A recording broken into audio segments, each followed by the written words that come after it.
Good morning mga moms! So for today's video, mag-try ta voice over. So as you can see, sayo kami ng mata ni it's 6:30 a.m.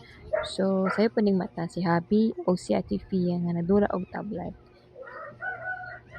Ang gamay kay natulog pa gyud taon. Kagok pa gyud taon siya buyag.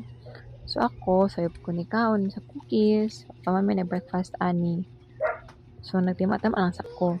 Si Ate Fia nalingaw siya og play siyang tablet. Yan kay siya og math munch. So mo niya favorite game. So si Habi sayo pud siya naglindo sa kawas. So since day off niya, gisayuhan niya og limpyo tanan, including the mangga nga nangahulog. So ako po ni ato kog tindahan to buy for our breakfast. So narin siya sa likod sa among balay mga munch. So doon lang jud kaayo. So mo ni siya, makita nimo na pwede ko og Milo og oil. So oil kay na prito na mig itlog and then Milo para pa mainit. Kili man si Habi og pa mainit. So mo ni siya nagkarakaran ako mams kay gutom na kaayo niya. Si Habi gutom na pud kay siya. So mo ni siya sa likod sa among balay, minitso dayon ko. Kung si Habi wala pa gyud siya nahuman og hinlo, giapil niya hinlo ang kulungan sa manok na daghan sing tae. So kay day off man si Habi, yun na niya hinlo tanan. So mo gyud ni siya og gihandiyag. So sa Tifia, kay di pa man gyud siya matulog. Kasi ako kay siya ning mata, yung magong klase is alauna pa. Niya, sa oras sayo siya ning mata. So ako siya gibinuang about sa medicine.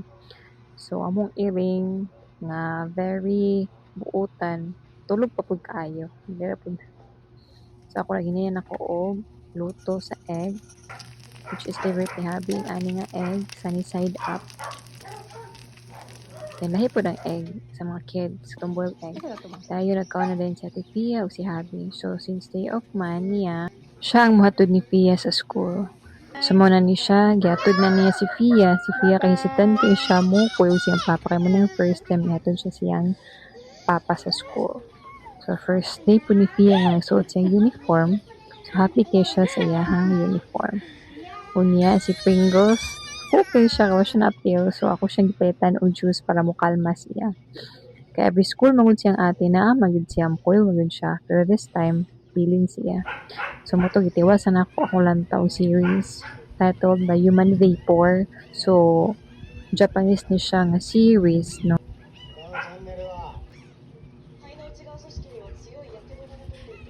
So pag 3 PM nakauli na din si ate. So na-shock kay ko kadali kay sila nakauli siyang pop.